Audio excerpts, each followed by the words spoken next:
आपके पास असंख्य शक्तियां हैं जो कि आप स्वयं उन्हें जागरूक कर सकते हैं और उनको इस्तेमाल कर सकते हैं। लेकिन जब हम कहते हैं कि हम माँ तुमको समर्पित होते हैं, माने क्या समर्पण किया मुझे तो कुछ भी नहीं चाहिए। किस चीज़ को आप समर्पित कर रहे हैं? सोचिए कौन सी बात है जिससे आप मेरे और समर्पित कर रहे हैं। आप समर्पित कर रहे हैं यही जो बनाए हुए बेड़े हैं आपके, यही जो घरौंदे जिसमें आप बैठे हुए हैं, यही जो अपने अपने जिसे कहते हैं जेल बनाए हुए हैं, जिस जेल के अंदर आप बड़े व्यवस्थित रूप से सोच रहे हैं कि आप परमात्मा के साम्राज्य में, इसको ही त्यागना है। और वो त्यागने के लिए बहुत ही आसान तरीका ये है कि आप सबसे पहले ध्यान धारणा में निर्विचारिता में जाए। जब आपके मन में विचार आता है तो उस विचार ही के माध्यम से आपके ये पिछले किए हुए, कहना चाहिए घरौंदे आपको घेर लेते हैं। जितनी देर आप निर्विचारिता में बैठ सकेंगे उतना ही आपका वृक्ष बढ़ेगा। निर्विचारिता में ही आत्मिक पृष्ठ बढ़ता है और कोई ऐसा वातावरण नहीं जिसमें ये इसकी वृद्धि हो सकती। कोई कहेगा कि हमने खूब बैठ के माँ के भजन गाए, उससे कोई कितना भी भजन गाए, कोई कितने भी मंत्र कहे, चाहे कुछ कह ले, उस मंत्रों से या उस भजन से अगर आपके अंदर निर्विचारिता स्थापित नहीं होती तो आप चूक गए उस बात को। बहुत से लोग हैं, हमने देखा, अभी एक देखा हमने, हरे रामा होरे रामा होरे रामा, पागल के जैसे सारी दुनिया दौड़ रही। अभी कहाँ जा रहे? एक मनोरंजन करते हुए सारे दौड़े जा रहे हैं, हरे रामा। उससे क्या मिलेगा? उससे किसी को कुछ मिला? किसी में कोई परिवर्तन आया? कोई उनमें अच्छाई आई? सिर्फ आपने बजाय इसके कि आप इस तरह के कपड़े पहने के कुछ और कपड़े पहन लिए और रास्ते में आप दौड़ते घूम रहे चिल्लाते हुए हरे रामा हरे कृष्णा। आपके अंदर कृष्ण की कोई चेतना आई है? कृष्ण की चेतना है कि आप साक्षी स्वरूप हो जाते, क्या आप साक्षी स्वरूप हो गए? फिर इस तरह की बाह्य चीज़ों में उलझ जाने से भी मनुष्य कभी कभी अपनी ऊर्ध्वगामी गति को बदल करके अधोगामी पर आ सकता है। जैसे एक छोटी सी चीज़ मैंने आपसे बताई, मनोरंजन सहयोग में मना नहीं है, लेकिन मनोरंजन ऐसा होना चाहिए कि जिससे आप में निर्विचारिता स्थापित हो। लेक्चर ऐसा होना चाहिए जिससे आप में निर्विचारिता स्थापित हो। मंत्र ऐसे कहना चाहिए जिससे आपके अंदर निर्विचारिता स्थापित हो। ध्यान ऐसा होना चाहिए जिससे आपके अंदर निर्विचारिता आनी चाहिए। कोई सा भी कार्य करते वक्त अगर आप निर्विचार हो जाएं तो सारी परमात्मा की शक्तियाँ आपके अंदर से कार्यान्वित होंगी। तो सबसे पहली बात है कि निर्विचारिता में उतरना चाहिए। लेकिन लोगों को ऐसी ही चीज़ें अच्छी लगती हैं जिसमें विचार को चालना मिले, जिसमें मनुष्य सोचता रहे, पागलों जैसे सोचता उसको समझ ले कि हा मैंने कितना सोचा, या पढ़ते पढ़ते एकदम ऐसा सोच ले कि हाँ मैं तो बिल्कुल महाविद्वान हूँ। इन विद्वानों के लिए परमात्मा के साम्राज्य में जगह नहीं। जगह है उन लोगों के लिए जिन्होंने अपने आत्मा को अपने चित्त पर पूरी तरह से प्रकाशित होने दिया, और उसका माध्यम एक ही है, निर्विचारिता। तो प्रथम निर्विचार समाधि को आपको स्थापित करना चाहिए। निर्विचार समाधि को प्राप्त करने के बाद आप देखते हैं कि धीरे धीरे आपके अंदर खुद ही परिवर्तन आने लग जाता है। निर्विचारिता में आप अपने को स्वयं को देखने लग जाते हैं। आपको दूसरों के अलावा अपने में ही दोष दिखाई देने लगते हैं। सर्वप्रथम जब सहयोगी लोग आते हैं बाहर से, या सर्वप्रथम जो कहना चाहिए सत्य शोधक आते हैं, तो वो यही ढूंढते रहते, अरे ये सहयोगी है, ये तो ऐसा था, वो सहयोगी है, वो तो वैसा था। उन लोगों को देखकर आधे में ही मुड़ जाते हैं। सहयोग सबके लिए खुला है, सबके लिए द्वार उसके खुले हुए हैं। कोई लोग जो इसके गर्भ में हैं वो बड़े महान हैं, और कोई जो उसके परिधि में जो घूमते हैं, पेरीफेरी पे जो घूमते हैं, उनमें बहुत खराबियां भी हो सकती, पर वो भी अच्छे हो सकते हैं। तो आप उनको ही देख करके मुड़ गए तो आप कहाँ तक पहुँचे?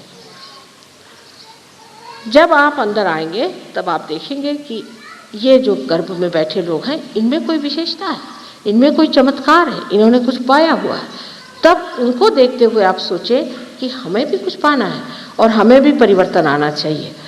जब आप निर्विचारिता में आते हैं तो साक्षी भाव से आप अपनी ओर देखते हैं और आप फौरन जान लेते हैं, अच्छा तो मैं आजकल चालाकी कर रहा हूँ, ठीक है, बड़े चालाक बनते हैं आप अपने ही ओर देखते हैं शीशे में वाह जनाब चालाक महाराज, क्या कहने आपके, फौरन आपकी चालाकी गिर के ज़मीन पर उसी वक्त ख़त्म हो जाती है।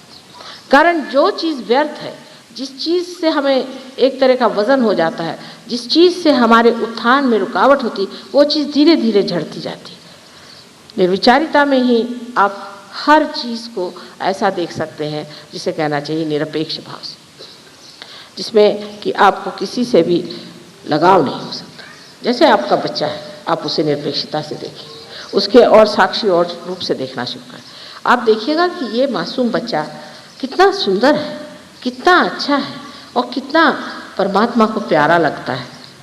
फिर आप देखेंगे कि उसके बोलने में, उसके चलने में, हर चीज़ में उसका जो आनंद है, जो परमात्मा ने अपने सुंदर हाथों से उसमें भरा हुआ है, उसकी एक एक चीज़ में, इतनी छोटी छोटी चीज़ में, उसके चलने में, बोलने में, हंसने में आपको दिखाई देगा कि किस कदर वो बिल्कुल परमात्मा का ही बनाया हुआ कोई रूप है।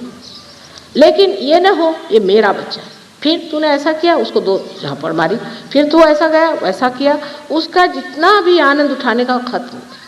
निर्विचारिता में आप बैठने से बच्चा भी आपको समझ सकता है और बच्चा ये सोचेगा कि देखिए ये तो मुझे देख रहे हैं और मैं भी इनको देख रहा हूँ, और धीरे धीरे निर्विचारिता की शक्ति जो है उसमें प्रकट हो करके उसको भी आत्म साक्षात्कार हो सकता है। तो तटस्थता जिसे कहते हैं कि तटस्थ होकर के निर्विचारिता में आप दूसरों की ओर नज़र करें।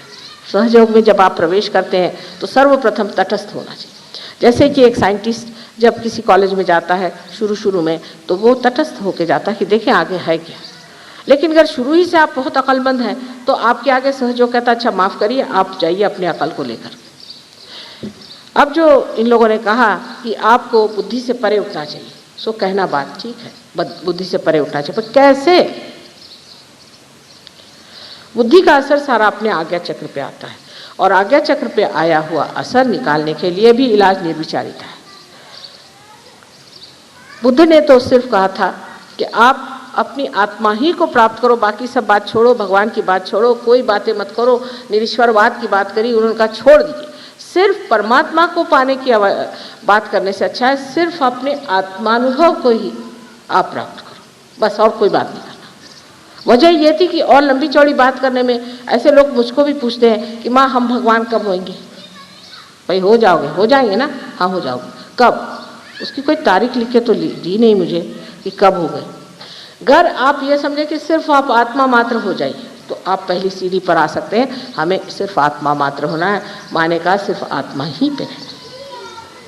पहले आत्मा तो हो जाइए, फिर आगे की हम लोग बात करेंगे। लेकिन जबकि आप बहुत ज़्यादा पढ़े लिखे हैं तो और भी आप सोचते हैं कि हम एकदम से ही बड़े भारी कोई शंकराचार्य हो जाए, तो हो नहीं सकता। आदि शंकराचार्य होने के लिए सहयोग में आते ही सारे गुण नहीं आ जाएंगे, लेकिन पहली सीढ़ी कि जिसको आत्मानुभव है उसे आप प्राप्त करें। आत्मानुभव के लिए फिर वही बात आ गई कि निर्विचारिता में उतरना पड़ेगा। अब ये दिल्ली शहर आपका ऐसा है कि मैं आई तब से राइट स्वाधिष्ठान ऐसे ज़ोर से चल रहा था, मेरे से बैठा तक नहीं गया। इसका मतलब यहाँ लोग सोचते ज़्यादा हैं, करते कुछ नहीं।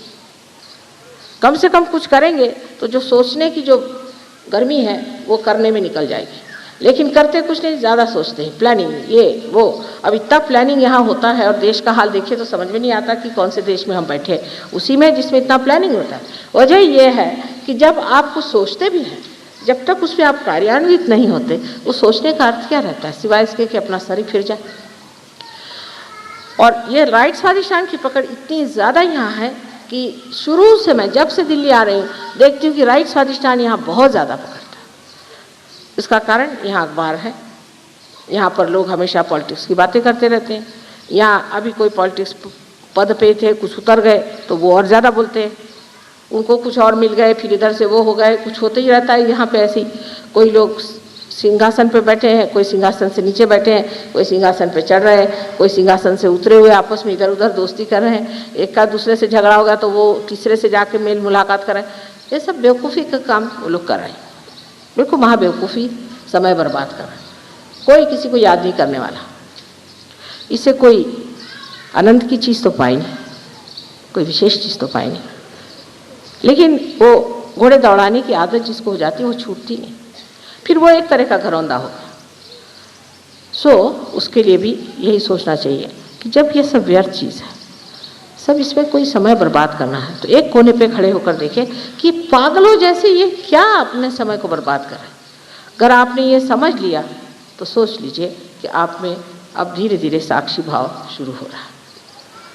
साक्षी भाव में मनुष्य किसी भी उलझनों में फंसता नहीं। कोई भी उलझन आती है उसकी और देखता मात्र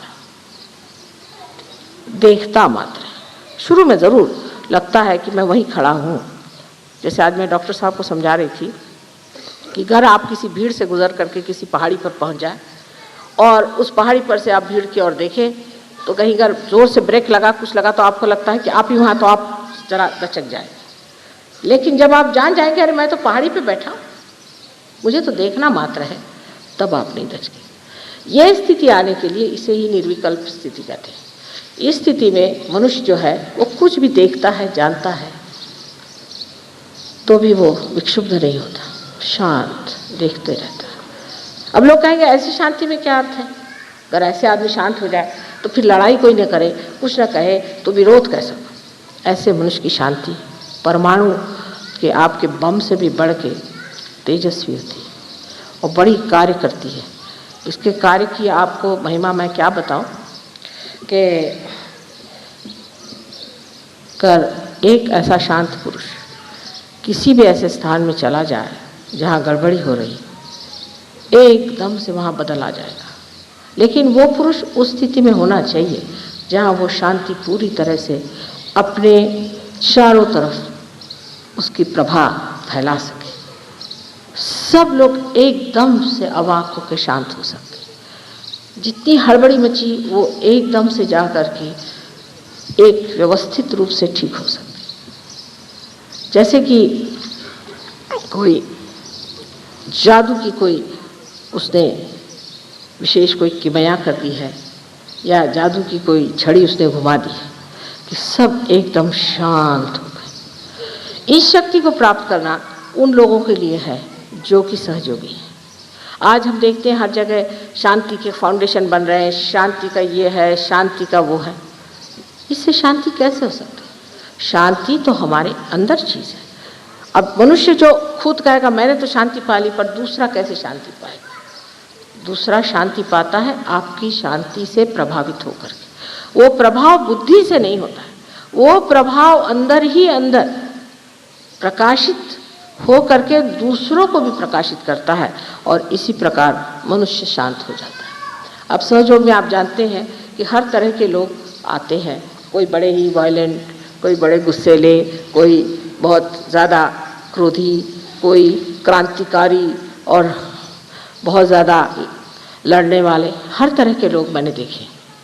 लेकिन सहयोग में आने के बाद धीरे धीरे वो शांत होते जाते हैं। पर इसका मतलब नहीं कि वो डरपोक हो जाते हैं, इसका मतलब ये नहीं कि वो कायरता से भागते हैं, नहीं, एक अपने हिम्मत से खड़े रहते हैं और उनको देख करके बाकी सब शांत हो जाते हैं। एक चीनी कहानी है, बड़ी अच्छी, चीनी कहानियाँ बहुत अच्छी होती है। इसमें से एक कहानी ऐसी है कि वहाँ पर मुर्गे लड़ाए जाते थे पहले। तो एक राजा ने सोचा कि एक बड़ा अच्छा साधु है जिसके पास लोग जाने से बड़े बलवान हो जाते हैं, समर्थ हो जाते हैं। तो उन्होंने वो 2 मुर्गे ले जा करके उनको दे दिए कि इनको आप ट्रेन करिए और जब इनकी लड़ाई होगी तब हम आपसे ले जाएंगे। तो वो मुर्गे उनके पास चले गए। 1 महीने बाद राजा आए, उनका अच्छा दे दीजिए इन मुर्गों को। तो ये मुर्गे अपने शान से ऐसे खड़े हुए, बस राजा ने उनको उठाया और ले गए और उस प्रांगण में छोड़ दिया जहाँ पर लड़ाई होने वाली थी। सब मुर्गे उसमें घुस गए। अब वो सब मुर्गे आपस में लड़ने लगे, ये अपने दोनों यूं ही खड़े। सब लड़ते लड़ते उनको देख करके हैरान हुए कि ये तो लड़ते ही नहीं।